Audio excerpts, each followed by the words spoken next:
अस्सलामुअलैकुम एवरीवन। मेरा नाम है आदिल सुमर और हमने पिछले लेक्चर में स्टडी किया था ग्रोथ और डेवलपमेंट के बारे में। आज हम लाइफ के और करेक्टरिस्टिक स्टडी करेंगे, सेंसिटिविटी, लोकोमोशन और मूवमेंट। इन तीन करेक्टरिस्टिक को स्टडी करने से पहले हमने कल पढ़ा था कि जो ऑर्गेनिज्म होता है ऐसा मैटर होता है जिसके अंदर लाइफ होती है।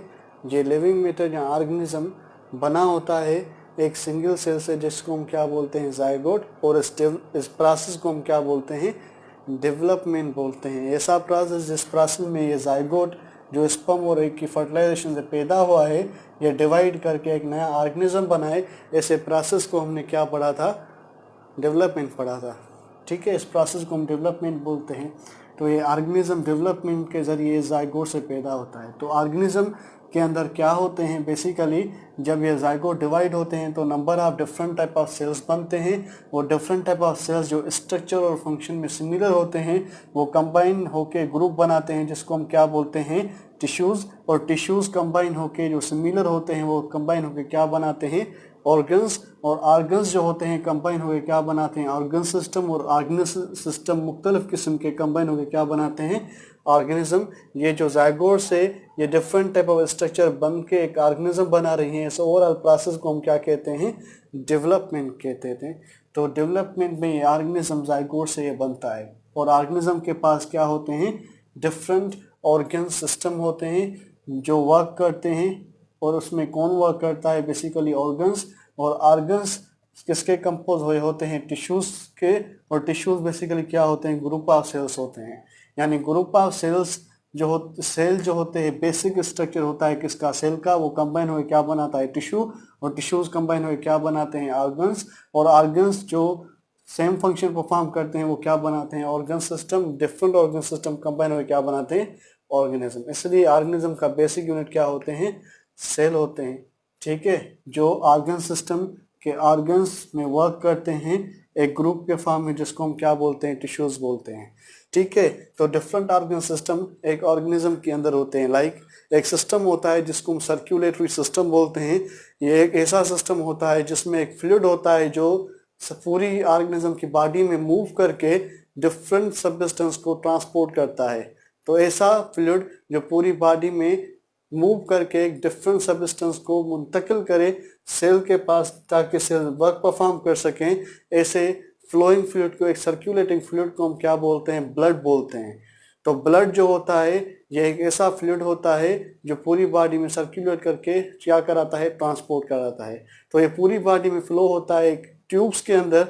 उन ट्यूब को हम क्या बोलते हैं, ब्लड वेजल्स बोलते हैं। इन ब्लड वेजल्स के अंदर जो ब्लड होता है वो मूव करता है। और मूव करने के लिए फोर्स की जरूरत होती है, प्रेशर की जरूरत होती है। तो एक ऑर्गन होता है पंपिंग ऑर्गन, जिसको हम हार्ट बोलते हैं।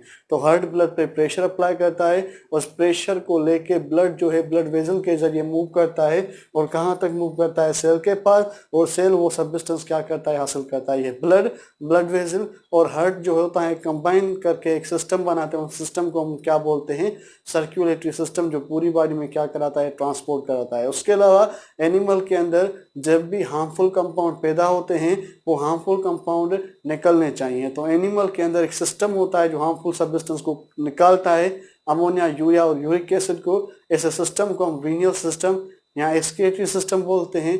वो रीनियल सिस्टम कंपोज होता है एक ऑर्गन्स पे, जो ऑर्गन ब्लड में जो हार्मफुल सब्सटेंस आए हैं उन हार्मफुल सब्सटेंस को ब्लड में से निकाल करके ब्लड को प्यूरिफाई करता है। ऐसे ऑर्गन को हम क्या बोलते हैं, किडनी बोलते हैं। जब किडनी में ब्लड आता है तो किडनी क्या करती है, ब्लड में हार्मफुल सब्सटेंस को क्या करती है, अलग करती है। और हार्मफुल सब्सटेंस किडनी के अंदर क्या बनाते हैं, मिक्सचर, जिसको हम यूरिन बोलते हैं। तो किडनी एक ऑर्गन है जो ब्लड को फिल्टर करती है, हार्मफुल सब्सटेंस को रिमूव करती है और उनको कंबाइन करके क्या बनाती है, यूरिन बनाती है। अब यूरिन हार्मफुल है, किडनी को डिस्ट्रॉय करेगी। तो ये यूरिन जो होती है किडनी से बाहर आती है ट्यूब्स के जरिए। उन ट्यूब को हम क्या बोलते हैं, यूरेटर। और ये यूरेटर किडनी से यूरिन ले जाता है एक पाउच के अंदर। उन पाउच को हम क्या बोलते हैं, यूरिनरी ब्लेडर। और एक ट्यूब होता है, ट्यूब के जरिए यूरिन बाहर निकलते हैं, ट्यूब को हम क्या बोलते हैं, यूरेथ्रा। तो किडनीज क्या करती हैं, यूरिन पैदा करती हैं, ब्लड को फिल्टर करती हैं, और यूरेटर जो होती हैं उस यूरिन को कहाँ ले जाते हैं, यूरिनरी ब्लैडर में, और यूरिथ्रा के जरिए क्या कर देते हैं, एक्सक्रीट कर देते हैं। ये kidneys, ureter, urinary bladder, urethra, इनको कंबाइन करके ऑर्गन होते हैं ये चारों, इनको कंबाइन करके एक सिस्टम बनता है जिसको हम क्या बोलते हैं, रीनियल सिस्टम या एक्सक्रीट सिस्टम बोलते हैं, जो क्या करते हैं, हार्मफुल सब्सटेंस को एक्सक्रीट करते हैं। उसके अलावा हमारी बॉडी के अंदर एक और सिस्टम होता है जो गैसेस की एक्सचेंज में हेल्प करता है, ऑक्सीजन को इनटेक करता है, और जो कार्बन डाइऑक्साइड बॉडी में पैदा हुई होती है उसको बाहर निकालता है। ऐसे सिस्टम को हम रेस्पिरेटरी सिस्टम बोलते हैं, जो मुश्तमिल होता है एक नोज के ऊपर, उसके अलावा एक ट्यूब होती है जिसको हम फायरिंग्स बोलते हैं, उसके बाद एक दूसरी ट्यूब होती है लारिंग्स, उसके बाद एक तीसरी ट्यूब होती है ट्रेकिया, उस ट्रेकिया से 2 ट्यूब निकलती हैं जिसको हम ब्रोंकाई बोलते हैं, और एक ऑर्गन होता है जिसको हम क्या बोलते हैं, लंग्स, जिसके अंदर गैसेस एक्सचेंज होती है।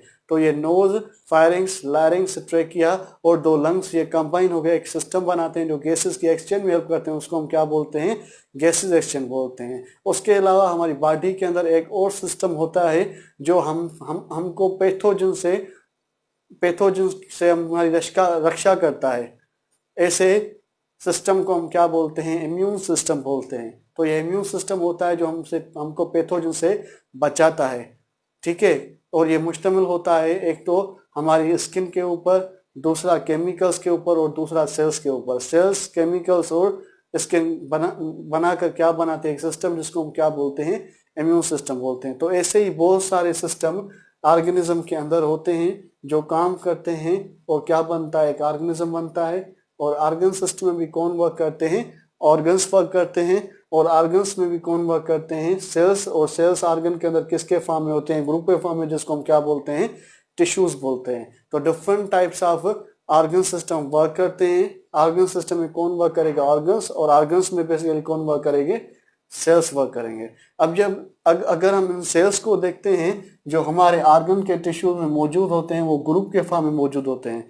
तो सेल्स के अंदर भी एक फ्लूइड होता है और बाहर भी फ्लूइड होता है। जो अंदर फ्लूइड होता है उनको हम इंट्रासेल्युलर फ्लूइड बोलते हैं, और सेल के बीच में ये जो टिश्यूज सेल कंबाइन टिश्यूज बना रहे हैं, ये एक्चुअली सेल एक दूसरे से बहुत टाइटली पैक नहीं होते, ये एक दूसरे थोड़ा बहुत जुदा भी होते हैं। इनके बीच में ये फ्लूइड रहता है जिसको हम क्या बोलते हैं, इंटरस्टेशियल फ्लूइड बोलते हैं। तो ऑर्गन्स के अंदर जो सेल्स होते हैं जो कंबाइन में टिश्यूज बनाते हैं, उसके अंदर ही फ्लूइड होता है, इंट्रासेल्युलर फ्लूइड, और उनके बीच में, सेल्स के बीच में भी फ्लूइड होता है जिसको हम क्या बोलते हैं, इंटरस्टेशियल फ्लूइड बोलते हैं। उसके अलावा एक और फ्लूइड होता है जो टिश्यूज के ऊपर एक ट्यूब के अंदर मूव करता है, उस फ्लूइड को हम क्या बोलते हैं, ब्लड। और ब्लड में जो फ्लूइड पार्ट होता है उसको हम क्या बोलते हैं, प्लाज्मा बोलते हैं। तो हमारी बॉडी के अंदर जब सर्कुलेटरी सिस्टम वर्क करता है, वो ब्लड को एक ट्यूब के जरिए भेजता है डिफरेंट सेल्स के ऊपर, ताकि वो क्या करे, हम क्या करे, एसेंशियल न्यूट्रिएंट को हासिल करे,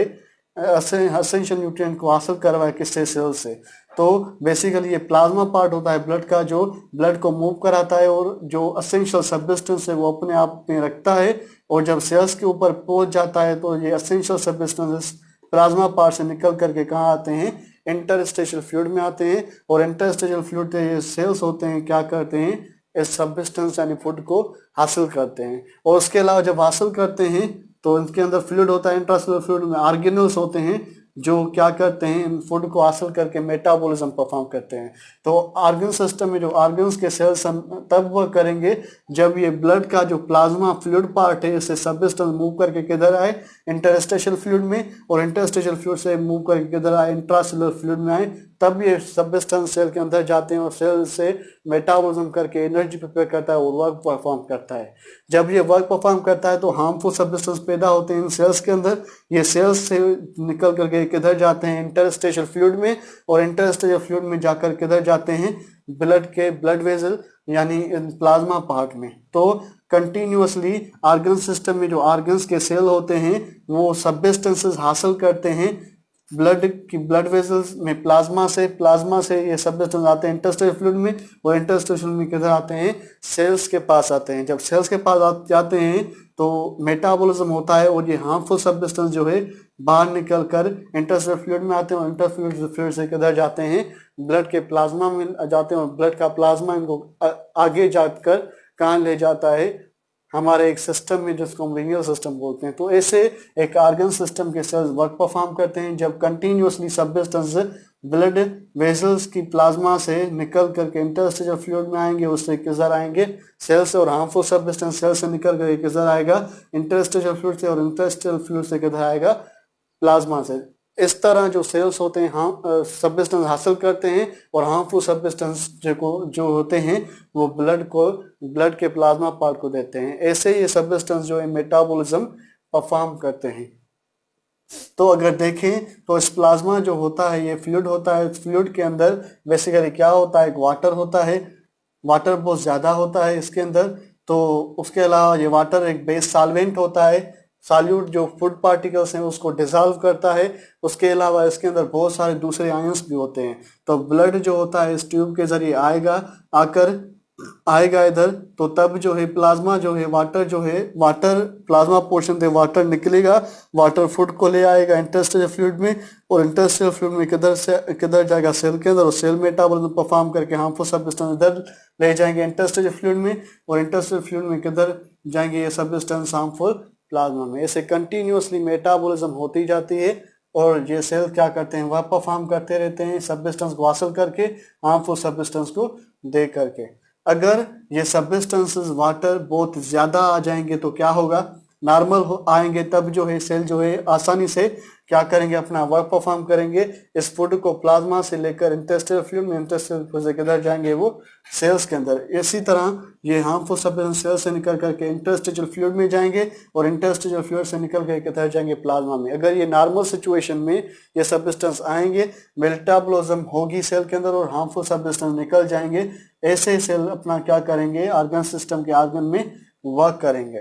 अगर ये सॉल्वेंट जो वाटर है प्लाज्मा का अगर ये लार्ज क्वांटिटी में आ जाए तो क्या होगा, जैसा कि इंटरस्टिशियल फ्लूइड में पहले से ही ये वाटर मौजूद है, अगर ये वाटर बहुत ज्यादा आ जाएगा ये क्या करेगा, ये जो सेल होते हैं ग्रुप के फॉर्म में, अगर ये वाटर ज्यादा आ जाएगा तो सेल जो होते हैं एक दूसरे से बहुत दूर चले जाएंगे। अगर दूर चले जाएंगे और उसके बीच में क्या रहेगा, वाटर रहेगा, तो ये ओवरऑल ऑर्गन जो होता है वो इन्फ्लेम हो जाएगा, सूज जाएगा। तो ऐसी डिसऑर्डर, जिस डिसऑर्डर में वाटर जो है बहुत ज्यादा आ जाए सेल्स के बीच में इंटरस्टिशियल फ्लूइड में, और सेल बहुत ज्यादा दूर चले जाएं और ऑर्गन्स जो होते हैं वो इन्फ्लेम हो जाएं, सूज जाएं, ऐसी बीमारी को हम क्या बोलते हैं, एडिमा या ओडिमा बोलते हैं। यानी अगर ये जो वाटर होता है अगर ये एक्सेस में आ जाएगा तो ये सेल एक दूसरे से बहुत ज्यादा दूर चले जाएंगे और एक प्रोसेस, एक बीमारी होगी जिसको हम क्या बोलते हैं, एडिमा या ओडिमा। अगर ये होगी तो वाटर प्रेशर अप्लाई करेगा सेल्स के अंदर और सेल बस्ट हो जाएंगे आहिस्ता आहिस्ता। अगर बस्ट हो जाएंगे तो आहिस्ता नंबर ऑफ सेल डिक्रीज हो जाएंगे, ऑर्गन्स खत्म हो जाएंगे और ऑर्गेनिज्म की लाइफ पॉसिबल नहीं होगी। तो जरूरी है, तो ये जो सॉल्वेंट आ रहा है, वाटर आ रहा है, ये मिनिमम क्वांटिटी में आएगा। लार्ज क्वांटिटी में आएगा तो क्या करेगा, एक बीमारी कराएगा जिसको हम क्या बोलते हैं, एडिमा बोलते हैं, जिसमें ऑर्गन सूज जाते हैं। क्यों? क्योंकि इस इंटरस्टिशियल फ्लूइड में वाटर बहुत ज्यादा हो जाता है और सेल दूर चले जाते हैं। इस बीमारी को हम क्या बोलते हैं, एडिमा या ओडिमा। तो जरूरी है तो सॉल्वेंट जो है स्मॉल क्वांटिटी में, मेंटेन क्वांटिटी में आए। उसके अलावा अगर इसके अंदर जो सॉल्यूट है, फूड पार्टिकल है, ग्लूकोज है, अगर ये ग्लूकोज फूड पार्टिकल बहुत ज्यादा हो जाएंगे, लार्ज क्वांटिटी में आएंगे तो क्या होगा, जैसा कि ये प्लाज्मा में वाटर होता है जो ग्लूकोज को क्या करता है, डिसॉल्व करता है। जैसा कि अब ग्लूकोज बहुत लार्ज क्वांटिटी में, वाटर अगर स्मॉल क्वांटिटी में होगा तो क्या होगा, ये वाटर इंटेस्टिशियल फ्लूइड से जाकर किधर जाएगा, इस ब्लड वेसल्स के अंदर, ताकि ये जो ग्लूकोज है वो क्या हो जाए, डिसॉल्व हो जाए। तो जब वह वाटर जाएगा तो ब्लड का प्रेशर जो होगा वो ज्यादा इंक्रीज हो जाएगा। अगर प्रेशर इंक्रीज होगा जाएगा तो बेसिकली आगे चल के ये ब्लड वेसल्स ब्रस्ट कर जाएंगी और ऑर्गन्स को फूड या ऑक्सीजन नहीं मिल सकेगी।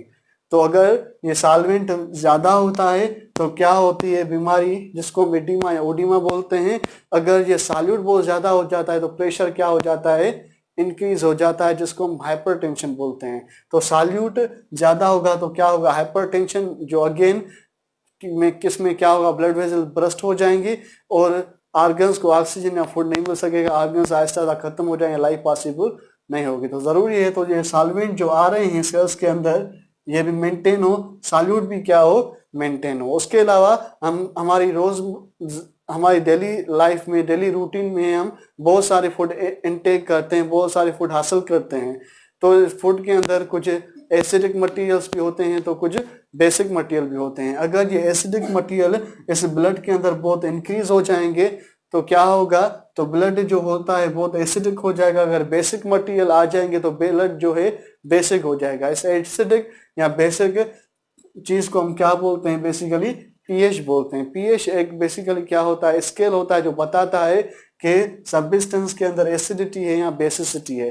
एसिडिटी और बेसिसिटी को बताने वाली चीज कौन सी होती है, पीएच। अगर हम एसिडिक खाएंगे तो ब्लड की पीएच तब्दील हो जाएगी, और उसके अलावा बेसिक सब्सटेंस खाएंगे तो अगेन जो है बेसिक चीजें खाने से ब्लड की पीएच क्या हो जाएगी, चेंज हो जाएगी। अगर ये चेंज हो जाएगी तो क्या होगा, तो जैसा कि सब्सटेंस किधर जा रहे हैं, इंटरस्टेशियल फ्लूइड में। अगर इंटरस्टेशियल फ्लूइड में आएंगे तो ये सेल इन सब्सटेंस को हासिल करेंगे अपने अंदर। जब अंदर हासिल करेंगे तो क्या होगा, ये सेल एक पार्टिकुलर एसिडिटी या बेसिसिटी पे वर्क करते हैं, और एसिडिटी और बेसिसिटी पे जो चीज सेल के अंदर मेटाबॉलिज्म करवाती है उसको हम एंजाइम बोलते हैं। तो एंजाइम पार्टिकुलर एसिडिटी या बेसिसिटी यानी पार्टिकुलर पीएच पे वर्क करता है। अगर एसिडिक मटेरियल ऐड करेंगे, बेसिक मटेरियल ऐड करेंगे, वो सेल्स के अंदर जाएंगे तो उसके एंजाइम्स वर्क नहीं करेंगे, मेटाबॉलिज्म शट डाउन हो जाएगा। तो जरूरी है ये जो पीएच है, एसिडिटी या बेसिसिटी ब्लड के अंदर क्या हो, मेंटेन हो, तभी ये जो सेल होते हैं उसके एंजाइम क्या करेंगे, वर्क करेंगे। उसके अलावा हमारी बॉडी में जब मेटाबॉलिज्म होता है तो large amount of heat energy पैदा होती है। अगर हीट एनर्जी हद से ज्यादा हो जाएगी तब भी ये जो सेल के जो एंजाइम होंगे वो क्या हो जाएंगे, डीनेचर हो जाएंगे, खत्म हो जाएंगे। तो जरूरी है, तो हमारी बॉडी जो है उसके ऑर्गन सिस्टम में ऑर्गन्स के सेल्स तब वर्क करेंगे जब एक तो सॉल्वेंट मेंटेन हो, उसके अलावा जो सॉल्यूट आ रहा है ब्लड में वो क्या हो, मेंटेन हो, पीएच मेंटेन हो और टेम्परेचर क्या हो, मेंटेन हो। ये चार अगर चीजें मेंटेन होंगी तभी हमारे जो ऑर्गन सिस्टम के ऑर्गन्स के जो सेल होते हैं वो क्या परफॉर्म करेंगे, प्रॉपर वर्क परफॉर्म करेंगे। अगर मेंटेन नहीं होगी तो वो इरेगुलर परफॉर्म करेंगे, नॉर्मल वर्क परफॉर्म नहीं कर सकेंगे, जिस कंडीशन को हम क्या बोलते हैं, डिजीज बोलते हैं। तो ऐसा प्रोसेस जिस प्रोसेस में ये सब्सटेंसेस जो है मेंटेन होते हैं और मेंटेनेंस की हालत में ही सेल्स जो है वर्क परफॉर्म करते हैं, इस कंडीशन को हम होम्योस्टेसिस बोलते हैं। होम्योस्टेसिस क्या होती है, कंडीशन होती है जिसमें ये सब्सटेंस हमारी बॉडी के अंदर ब्लड में मेंटेन होते हैं, और मेंटेनेंस को हम क्या बोलते हैं, होम्योस्टेसिस। जब होम्योस्टेसिस होगी तभी ये सेल्स क्या परफॉर्म कर सकेंगे, अपना वर्क परफॉर्म कर सकेंगे। अगर होम्योस्टेसिस नहीं होगी तो वर्क रेगुलर नहीं होगा, वर्क नहीं परफॉर्म करेंगे, और क्या होगी कि हमारी बॉडी के अंदर कोई ना कोई डिजीज होगी। फॉर एग्जांपल हमारी हार्ट जो है, अगर उसके अंदर सॉल्वेंट ज्यादा हो जाए, सॉल्यूट ज्यादा हो जाए, पीएच तब्दील हो जाए, टेम्परेचर तब्दील हो जाए तो हार्ट के सेल्स वर्क नहीं करेंगे। इस कंडीशन को मायोकार्डियल इंफार्क्शन या हार्ट अटैक बोलेंगे। उसके अलावा हमारे जो न्यूरॉन्स हैं अगर ये वर्क नहीं करेंगे तो डिफरेंट टाइप्स ऑफ डिजीज होती हैं, लाइक पार्किंसन डिजीज, उसके अलावा अल्जीमर डिजीज या एपिलेप्सी, ये डिसऑर्डर्स होते हैं किसके, हमारे नर्वस सिस्टम के। उसके अलावा हमारी स्किन के सेल्स अगर सही वर्क नहीं करेंगे, सॉल्वेंट अगर ज्यादा आ जाएगा तो स्किन सूख जाएगी, इस कंडीशन को डर्मेटाइटिस बोलते हैं। यानी पता चला कि जब भी हमारी ऑर्गन सिस्टम के ऑर्गन्स के सेल्स वर्क परफॉर्म करते हैं वो किस कंडीशन पर वर्क परफॉर्म करते हैं, जब ये चारों चीजें हमारे बॉडी के अंदर क्या हो, मेंटेन हो। इस मेंटेनेंस को हम क्या बोलते हैं, होम्योस्टेसिस। अगर ये होम्योस्टेसिस नहीं होगी, मेंटेनेंस नहीं होगी तो क्या होगा, हमारी बॉडी के सेल्स वर्क परफॉर्म नहीं करेंगे और कोई ना कोई क्या पैदा होगी, डिजीज पैदा होगी। ठीक है, तो जरूरी है ये प्लाज्मा और इंटरस्टेशियल फ्लूइड, जिसको हम कलेक्टिवली क्या बोलते हैं, इंटरनल एनवायरनमेंट, ये क्या हो, मेंटेन होगा। ये मेंटेन होगा किस चीज के हिसाब से, सॉल्वेंट के हिसाब से, सॉल्यूट के हिसाब से, पीएच के हिसाब से और टेम्परेचर के हिसाब से। इन चारों चीजें के हिसाब से अगर ये इंटरनल एनवायरनमेंट मेंटेन होगा तभी हमारे सेल्स वर्क परफॉर्म करेंगे, और मेंटेनेंस को हम क्या बोलते हैं, होम्योस्टेसिस। अगर ये मेंटेन नहीं होंगे तो होम्योस्टेसिस नहीं होगी, और इस कंडीशन को हम क्या बोलते हैं, डिजीज बोलते हैं।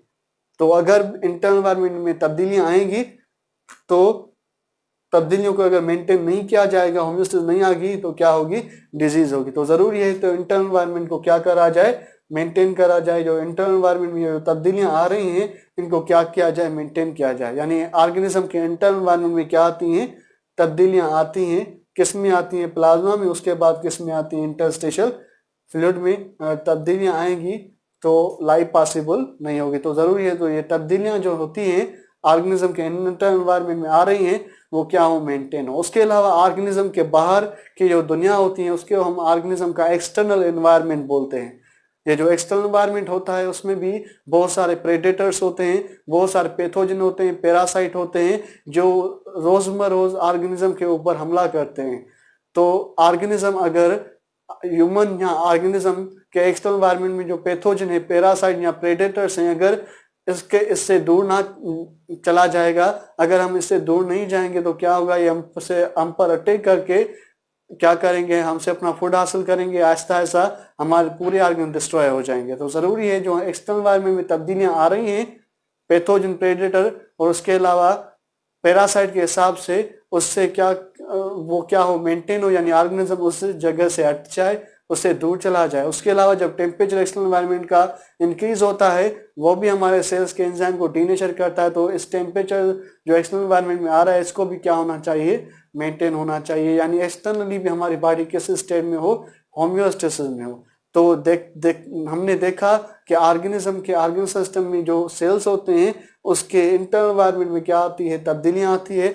इन चारों चीज के हिसाब से, सॉल्वेंट, सॉल्यूट और पीएच और टेम्परेचर के हिसाब से एक्सटर्नल एनवायरनमेंट में क्या आती है, तब्दीली आती है। अगर इस तब्दीली को मेंटेन नहीं करेंगे तो लाइफ पॉसिबल नहीं होगी। तो ऑर्गेनिज्म के अंदर एक प्रोसेस स्टार्ट होता है जो ऑर्गेनिज्म के इंटरनल एनवायरनमेंट को क्या करता है, मेंटेन, यानी क्या कराता है, होम्योस्टेसिस, और एक्सटर्नल एनवायरनमेंट को भी क्या करता है, मेंटेन करता है जब भी कोई तब्दीली आती है। तो ऐसा सिस्टम जो डिफरेंट टाइप्स ऑफ चेंजेस, जिस चेंजेस को बायोलॉजी में हम स्टिमुलस या स्टिमुलाई बोलते हैं, तो ऐसा प्रोसेस जो ऑर्गेनिज्म के अंदर, ऑर्गेनिज्म की बॉडी में हो, जिसमें ऑर्गेनिज्म क्या करे, जो भी चेंजेस आ रही हैं इंटरनल एनवायरनमेंट में या एक्सटर्नल एनवायरनमेंट में, उन चेंजेस की इंफॉर्मेशन हासिल करे और उस इंफॉर्मेशन को हासिल करके रिस्पांस पैदा करे। ऐसा रिस्पांस पैदा करे जैसे कि एक्सटर्नल एनवायरनमेंट की तब्दीलियां खत्म हो जाएं, इंटरनल एनवायरनमेंट की भी तब्दीलियां क्या हो जाएं, खत्म हो जाएं। इस प्रोसेस को हम क्या बोलते हैं, सेंसिटिविटी या इरिटेबिलिटी बोलते हैं। ऐसा प्रोसेस जिस प्रोसेस में organism different type of stimulus हासिल करे, इंटरनल या एक्सटर्नल हासिल करके उसका रिस्पांस दे इस तरह ताकि इंटरनल एनवायरनमेंट में तब्दीलियां खत्म हो जाएं, एक्सटर्नल एनवायरनमेंट में तब्दीलियां खत्म हो जाएं। इस प्रोसेस को हम क्या बोलते हैं, सेंसिटिविटी या इरिटेबिलिटी बोलते हैं। तो ये सेंसिटिविटी या इरिटेबिलिटी होगी तभी हमारा एक्सटर्नल एनवायरनमेंट क्या होगा, मेंटेन होगा, और इंटरनल एनवायरनमेंट भी क्या होगा, मेंटेन होगा। आसानी से क्या होगी, मेटाबॉलिज्म होगी। ठीक है, अगर हमारे ऑर्गन सिस्टम वर्क करना चाहते हैं तो किस कंडीशन में वर्क करेंगे, जब क्या हो, होम्योस्टेसिस यानी इंटरनल एनवायरनमेंट मेंटेन हो और उसके अलावा एक्सटर्नल एनवायरनमेंट में क्या हो, मेंटेन हो। ये जो अगर तब्दीलियां आएंगी उस तब्दीलियों को हासिल करके ऑर्गेनिज्म क्या होगा, रिस्पांस देगा, ऐसे रिस्पांस देगा ताकि ये तब्दीलियां खत्म हो जाए इंटरनल एनवायरनमेंट से भी तो एक्सटर्नल एनवायरनमेंट से भी। इस प्रोसेस को हम क्या बोलते हैं, सेंसिटिविटी या इरिटेबिलिटी बोलते हैं। तो ये प्रोसेस अपने आप नहीं होगा, अपने आप ये चीजें जो है इंटरनल एनवायरनमेंट में वो मेंटेन नहीं होगी, एक्सटर्नल एनवायरनमेंट में भी जो चीजें हो रही हैं ऑर्गेनिज्म के साथ वो भी मेंटेन अपने आप नहीं होगी। तो इसलिए ऑर्गेनिज्म के अंदर एक सिस्टम होता है जो सेंसिटिविटी या इरिटेबिलिटी करवाता है, यानी डिफरेंट टाइप ऑफ चेंजेस को, स्टिमुलस को, इंटरनल स्टिमुलस को या एक्सटर्नल स्टिमुलस को हासिल करके उसका रिस्पांस देता है ताकि ये इंटरनल एनवायरनमेंट में तब्दीलियां खत्म हो जाएं, एक्सटर्नली भी तब्दीलियां, चेंजेस जो है खत्म हो जाएं। इस सिस्टम को हम क्या बोलते हैं, कोऑर्डिनेशन सिस्टम बोलते हैं। तो ऑर्गेनिज्म के अंदर, स्पेशली ह्यूमन या एनिमल्स के अंदर एक सिस्टम होता है जो ऑर्गेनिज्म के अंदर या बाहर जो भी तब्दीलियां आ रही हैं, स्टिमुलस आ रहे हैं, उसका रिस्पांस देता है ताकि वो खत्म हो जाएं, यानी सेंसिटिविटी या इरिटेबिलिटी हो। ऐसे सिस्टम को हम क्या बोलते हैं, कोऑर्डिनेशन सिस्टम बोलते हैं। तो ये कोऑर्डिनेशन सिस्टम किस पर मुश्तमिल होता है, हम देखें तो कोऑर्डिनेशन सिस्टम बेसिकली एक सेल पे मुश्तमिल होता है, ऐसा स्पेशलाइज्ड सेल जो तब्दीलियों को हासिल करे, इंटरनल एनवायरनमेंट की तब्दीलियों को भी क्या करे, हासिल करे, या एक्सटर्नल एनवायरनमेंट में अगर तब्दीलियां आई हैं उसको भी क्या करे, हासिल करे, यानी स्टिमुलस को हासिल करे। ऐसे सेल को हम क्या बोलते हैं, रिसेप्टर बोलते हैं। तो कोऑर्डिनेशन सिस्टम में बेसिकली ऑर्गेनिज्म के अंदर जो कोऑर्डिनेशन सिस्टम होता है उसका पहला पार्ट क्या होता है, रिसेप्टर होता है, जो किसको हासिल करता है, स्टिमुलस, जो इंटरनल एनवायरनमेंट में चेंजेस आ रही हैं, इंटरनल स्टिमुलस, एक्सटर्नल एनवायरनमेंट में जो तब्दीली आ रही है, एक्सटर्नल स्टिमुलस, इसको हासिल करता है। उस पार्ट ऑफ कोऑर्डिनेशन सिस्टम को हम क्या बोलते हैं, रिसेप्टर बोलते हैं। तो ये रिसेप्टर इंफॉर्मेशन को क्या करेगा, हासिल करेगा, हासिल करके एक हमारे सिस्टम को देता है, एक पार्ट ऑफ कोऑर्डिनेशन सिस्टम को देता है जो इंफॉर्मेशन को हासिल करेगा, उसको पढ़ेगा, पढ़ करके हमारे एक स्पेशलाइज्ड ऑर्गन के ऊपर भेजेगा ताकि वो रिस्पांस पैदा कर सकें। ऐसा सिस्टम जो इंफॉर्मेशन को हासिल करता है और कमांड और इंफॉर्मेशन पैदा करता है, ऐसे पार्ट ऑफ कोऑर्डिनेशन सिस्टम को हम नर्वस सिस्टम बोलते हैं। तो तब्दीलियां आएगी अगर इंटरनल एनवायरनमेंट या एक्सटर्नल एनवायरनमेंट में, तो रिसेप्टर जो होगा इंटरनल एनवायरनमेंट में आएगी तो इंटरनल रिसेप्टर होगा, एक्सटर्नल एनवायरनमेंट में आएंगी तो एक्सटर्नल रिसेप्टर होगा। वो इन तब्दीलियों को हासिल करके किसको देगा, एक सिस्टम को। उस सिस्टम को हम क्या बोलते हैं, नर्वस सिस्टम बोलते हैं। तो ये नर्वस सिस्टम क्या करेगा, एनिमल्स के अंदर इंफॉर्मेशन को हासिल करेगा। किससे हासिल करेगा, रिसेप्टर से हासिल करेगा। तब्दीली वाली इंफॉर्मेशन को रिसेप्टर से हासिल करेगा। जब रिसेप्टर से तब्दीली वाली इंफॉर्मेशन हासिल करता है तो क्या करता है, एक कमांड उसको पढ़ता है और कमांड और इंफॉर्मेशन पैदा करता है।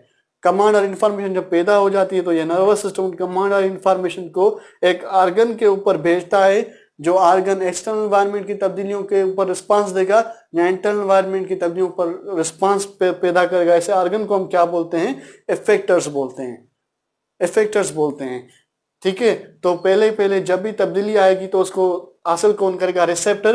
रिसेप्टर वो तब्दीली कहां पर पहुंचाएगा, नर्वस सिस्टम के ऊपर, और नर्वस सिस्टम ये तब्दीली किसको देगा, इंफॉर्मेशन किसको देगा, इफेक्टर्स को। जो इफेक्टर्स उसको पढ़ करके क्या करेंगे, रिस्पांस जनरेट करेंगे।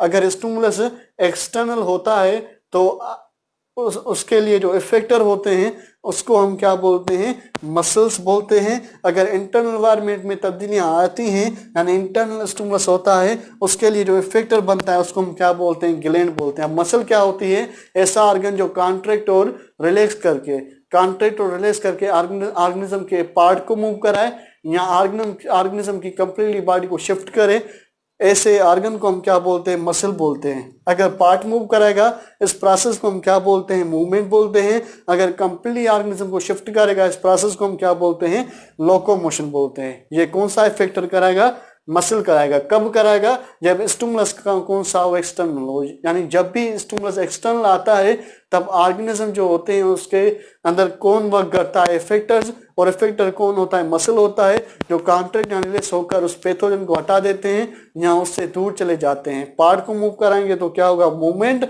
अगर कंप्लीटली शिफ्ट होंगे तो उसको हम क्या बोलते हैं, लोकोमोशन बोलते हैं। उसके अलावा दूसरा इफेक्टर होता है जो जब भी इंटरनल एनवायरनमेंट में तब्दीली आती है तो कौन सा इफेक्टर वर्क करता है, ग्लैंड।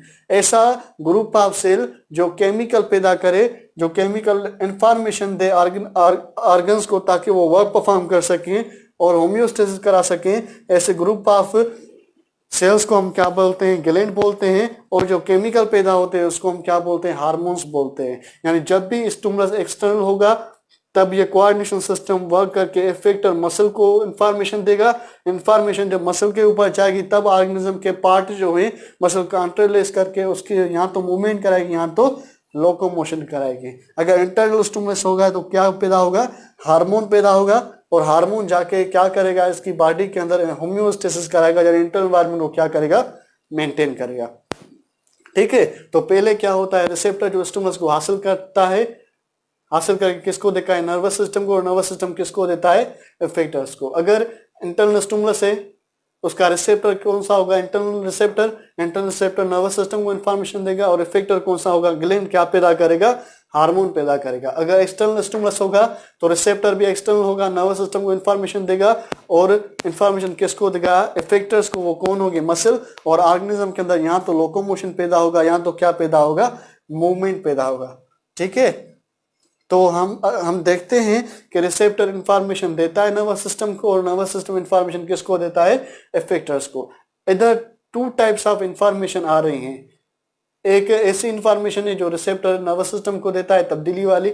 और नर्वस सिस्टम किसको देता है, इफेक्टर्स को देता है। तो नर्वस सिस्टम के दो काम होते हैं, एक तो इंफॉर्मेशन को हासिल करना, उसको पढ़ना, पढ़ के किसको देना, इफेक्टर्स को देना। जैसा कि ये इंफॉर्मेशन को हासिल करता है और देता है और इंफॉर्मेशन को पढ़ता भी है, इसलिए नर्वस सिस्टम के टू टाइप्स होते हैं, टू पार्ट्स होते हैं। ऐसा नर्वस सिस्टम जो इंफॉर्मेशन को हासिल करके पढ़कर कमांड वाली इंफॉर्मेशन जनरेट करे, ऐसे पार्ट ऑफ नर्वस सिस्टम को हम सेंट्रल नर्वस सिस्टम बोलते हैं।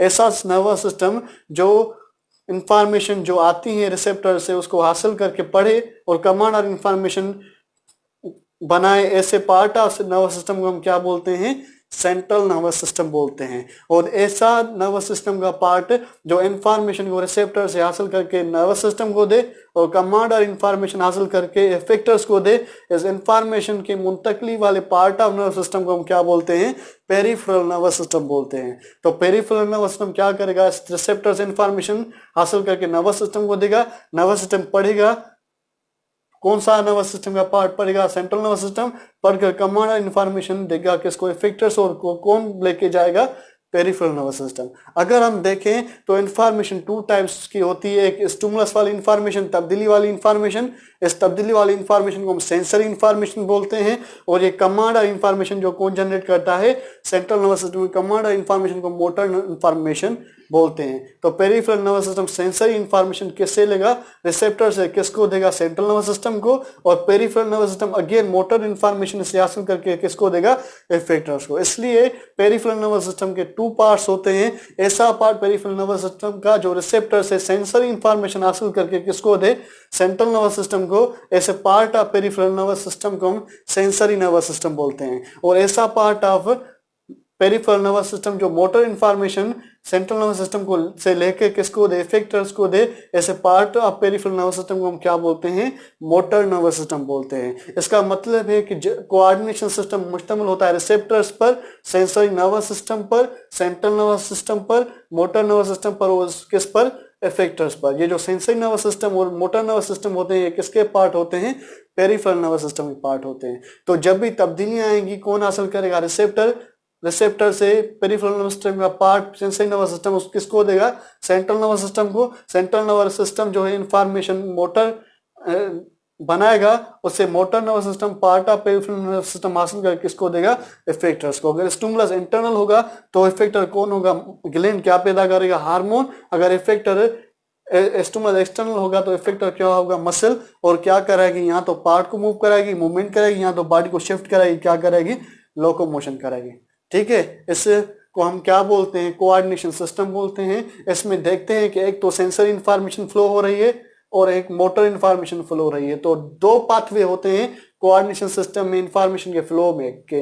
ऐसा पाथवे जिसमें सेंसरी इंफॉर्मेशन रिसेप्टर से जाए सेंसरी नर्वस सिस्टम तक, और सेंसरी नर्वस सिस्टम से लेके सेंट्रल नर्वस सिस्टम तक, ऐसे pathway of flow of information को हम अफरेंट पाथवे बोलते हैं। और ऐसा पाथवे जिसमें motor information central nervous system से निकलकर मोटर नर्वस सिस्टम तक आए, मोटर नर्वस सिस्टम से लेके इफेक्टर से आए, ऐसे पाथवे को हम क्या बोलते हैं, एफरेंट पाथवे बोलते हैं। तो जब भी तब्दीली आती है तो पहले कौन सा पाथवे स्टार्ट होता है, एफरेंट पाथवे, और बाद में कौन सा स्टार्ट होता है, एफरेंट पाथवे, जो इफेक्टर को इंफॉर्मेशन देता है और इफेक्टर अपना वर्क परफॉर्म करेगा। स्टिमुलस अगर इंटरनल तो ग्लैंड, अगर इफेक्टर स्टिमुलस एक्सटर्नल तो इफेक्टर कौन होगा, मसल होगा। फॉर एग्जांपल हमारी बॉडी के अंदर हमने कहा कि अगर सॉल्वेंट बहुत ज्यादा हो जाएगा तो हमारी बॉडी में एक डिसऑर्डर होगा जिसको हम क्या बोलते हैं, एडिमा बोलते हैं। तो जरूरी है तो ये जो सॉल्वेंट है हमारी बॉडी के अंदर वो क्या हो, निकल जाए हमारी बॉडी से, क्या, क्योंकि वो एडिमा ना कर है। तो इसलिए क्या होता है, जब भी वाटर्स के अंदर इंक्रीज हो जाता है तो इस ब्लड वेसल के बाहर क्या मौजूद होते हैं, रिसेप्टर। ये रिसेप्टर इंफॉर्मेशन देते हैं किसको, सेंसरी नर्वस सिस्टम एक्टिवेट होता है, वो इंफॉर्मेशन किसको देता है, हमारे सेंट्रल नर्वस सिस्टम, ब्रेन और स्पाइनल कॉर्ड को। जब ब्रेन और स्पाइनल कॉर्ड से इंफॉर्मेशन जब पहुंच जाती है तो कमांड वाली इंफॉर्मेशन मोटर नर्वस सिस्टम ले जाता है एक इफेक्टर्स के ऊपर। उस इफेक्टर्स को हम ग्लैंड बोलते हैं, जिसको हम पिट्यूटरी ग्लैंड बोलते हैं। उसको बोलता है कि तुम एक हार्मोन, एंटी डायबिटिक हार्मोन पैदा ना करो, क्योंकि ऐसा हार्मोन होता है जो वाटर के एब्जॉर्प्शन कराता है। तुम ऐसा हार्मोन पैदा ना करो। उसके बाद इंफॉर्मेशन किधर जाती है, किडनीज के पास। वो किडनीज जो है large amount of water urine के फॉर्म में क्या कर देती हैं, एक्सक्रिएट कर देती हैं। तो इस तरह वाटर की क्या हो जाती है, मेंटेनेंस हो जाती है। अगर ये वाटर हमारे ब्लड के अंदर कम हो जाएगा तो क्या होगा, ब्लड फ्लो नहीं हो सकेगा, ऑक्सीजन ट्रांसपोर्ट नहीं हो सकेगी। तो जरूरी है वाटर भी क्या होना चाहिए, मेंटेन होना चाहिए। जब वाटर डिक्रीज हो जाएगा अगेन ये जो रिसेप्टर हैं वो एक्टिवेट हो जाएंगे, सेंसर नर्वस सिस्टम से इंफॉर्मेशन हासिल कर किसे देगा, ब्रेन और स्पाइनल कॉर्ड को इंफॉर्मेशन देगा। जब इंफॉर्मेशन पहुंच जाएंगी तो ब्रेन इंफॉर्मेशन ले जाएगा मोटर नर्वस सिस्टम के ऊपर, इफेक्टर्स के ऊपर, और इफेक्टर कौन होगा, ग्लैंड। यहाँ पर ग्लैंड अब कौन सा एक्टिवेट करेगा, पिट्यूटरी ग्लैंड, और ये एक हार्मोन पैदा करता है जिसको हम क्या बोलते हैं, एंटी डायबिटिक हार्मोन बोलते हैं। वो किडनीज के ऊपर जाता है और वाटर की क्या कराता है, एब्जॉर्प्शन कराता है। यानी जब उसके अलावा अगर ग्लूकोज हमारे साल्यूट ग्लूकोज बहुत ज्यादा हो जाएगा, प्रेशर क्या हो जाएगा, इंक्रीज, यानी ग्लूकोज अगर फूड ज्यादा हो जाएगा, साल्यूट ज्यादा हो जाएगा, तो उसको मेंटेन करना है ताकि हाइपरटेंशन ना हो। तो उसको मेंटेन करने के लिए अगेन कौन एक्टिवेट हो गए, ब्लड में के ब्लड वेसल के अंदर एक रिसेप्टर, वो रिसेप्टर इंफॉर्मेशन किसको देंगे, सेंसरी नर्वस सिस्टम से लेके सेंट्रल नर्वस सिस्टम तक। सेंसरी नर्वस सिस्टम इंफॉर्मेशन से कौन लेके जाएगा, motor nervous system. Motor nervous system किसको इंफॉर्मेशन देगा, इफेक्टर को। इस बार इफेक्टर एक और ग्लैंड होता है जिसको हम पेंक्रियास बोलते हैं। पेंक्रियास एक हार्मोन पैदा करता है जिसको हम क्या बोलते हैं, इंसुलिन बोलते हैं। वो इंसुलिन जो होता है जाके लिवर और मसल पर एक्ट करता है, वो ग्लूकोज को फूड को हासिल करती हैं और ग्लूकोज की लेवल क्या हो जाती है, मेंटेन हो जाती है। यानी इसका मतलब है जब भी इंटरनल एनवायरनमेंट में तब्दीली आएंगी तो ये कोऑर्डिनेशन सिस्टम एक्टिवेट होगा, रिसेप्टर इंफॉर्मेशन देगा सेंट्रल सेंसरी नर्वस सिस्टम को, वो इंफॉर्मेशन किसको देगा, सेंट्रल नर्वस सिस्टम को, वो किसको देगा, मोटर नर्वस सिस्टम को, वो किसको देगा, इफेक्टर, वो कौन सा होगा, ग्लैंड। और इसमें हार्मोन वर्क करते हैं जो ऑर्गन्स के ऊपर जाते हैं और उससे वर्क कराते हैं ताकि इस इंटरनल एनवायरनमेंट को में क्या हो जाते, होम्योस्टेसिस हो जाए। साल्वेंट अगर डिक्रीज होगा तो एडीएच पैदा होगा पिट्यूटरी ग्लैंड से। अगर साल्यूट बहुत ज्यादा हो जाएगा तो क्या पैदा होगा, एक हार्मोन इंसुलिन। उसके अलावा जब पीएच तब्दील हो जाएगी, यानी ए से जहाँ बेस तब्दील हो जाएंगे, पीएच तब्दीली हो जाएगी ब्लड के अंदर, तो एंजाइम वर्क नहीं करेंगे, तो जरूरी है ये भी क्या हो, मेंटेन हो। तो उसको मेंटेन करने के लिए एक हार्मोन अगेन क्या होगा, यहाँ पे एक रिसेप्टर जो इंफॉर्मेशन हासिल करेगा अफरेंट पाथवे के जरिए किसको देगा, सेंट्रल नर्वस सिस्टम को। Central nervous system information effectors के ऊपर जाएगी एफरेंट पाथवे के जरिए, और वो कहाँ तक जाएगी, ग्लैंड के ऊपर। वो ग्लैंड जो होता है बेसिकली एक ग्लैंड होता है जिसको हम क्या बोलते हैं, एड्रिनल ग्लैंड बोलते हैं। वो एड्रिनल ग्लैंड एक हार्मोन पैदा करता है, उस हार्मोन को हम क्या बोलते हैं, एपिनेफ्राइन।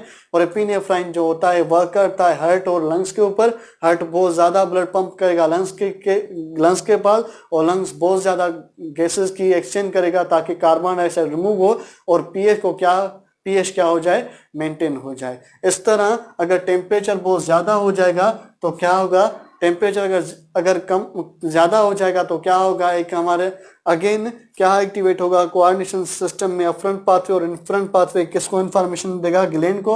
अब ये जो ग्लैंड होगा वो कौन होगा, हमारा थायराइड ग्लैंड। ये एक हार्मोन पैदा करने उसकी क्वांटिटी डिक्रीज करेगा जिसको हम थायरॉक्सिन हार्मोन बोलते हैं। वो हार्मोन क्या करता है, टेम्परेचर को बढ़ाता है। अब उसकी बढ़ाने की जरूरत नहीं, उसको क्या करेंगे, कम करना चाहिए। तो ये कम होगा, और जब कम होगा तो टेम्परेचर ज्यादा नहीं बढ़ेगा, टेम्परेचर मेंटेन हो जाएगा। मतलब कि जब भी इंटरनल एनवायरनमेंट में तब्दीली आती है, होम्योस्टेसिस इंपेयर्ड होता है तो डिजीज होती है।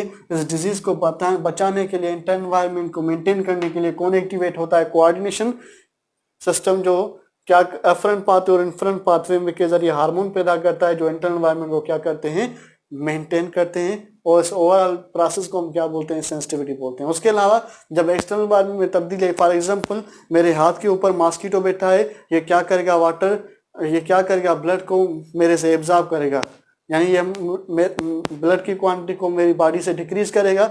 अगर डिक्रीज करेगा तो जरूरी है इसको क्या करा जाए, हटाया जाए। तो क्या मेरे हाथ के ऊपर पहले ये जो मॉस्किटो है ये नहीं बैठा था, ये मॉस्किटो आ गया है, एक्सटर्नल एनवायरनमेंट में तब्दीली आई है। इसको डिटेक्ट किसने किया, मेरी आई में मौजूद एक रिसेप्टर ने। रिसेप्टर इंफॉर्मेशन रिसेप्टर से कौन ले गया, सेंसरी नर्वस सिस्टम, वो कहाँ ले गया, सेंट्रल नर्वस सिस्टम तक। सेंट्रल नर्वस सिस्टम किधर ले गया, motor nervous system. Motor nervous system किधर ले गया, इफेक्टर से। अब ये इफेक्टर क्या है, मसल। ये मसल क्या करेंगे, कांट्रे रिलीज करेंगी तो मैं मूवमेंट करके इस मसल को क्या करूंगा, हटा दूंगा।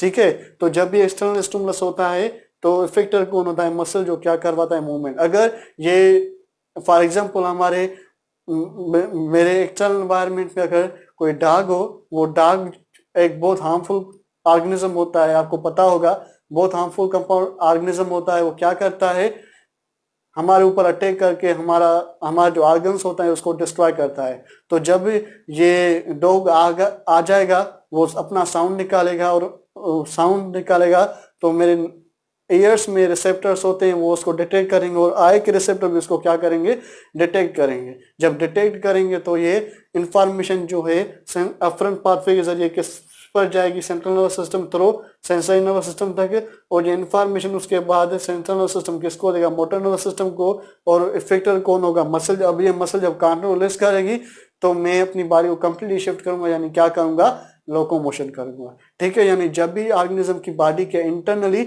या एक्सटर्नली तब्दीलियां आती हैं, उसको मेंटेन करना होता है। इस प्रोसेस को हम क्या बोलते हैं, sensitivity.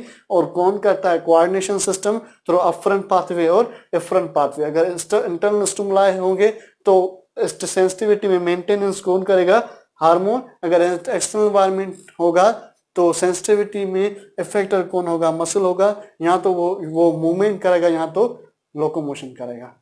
Thank you very much.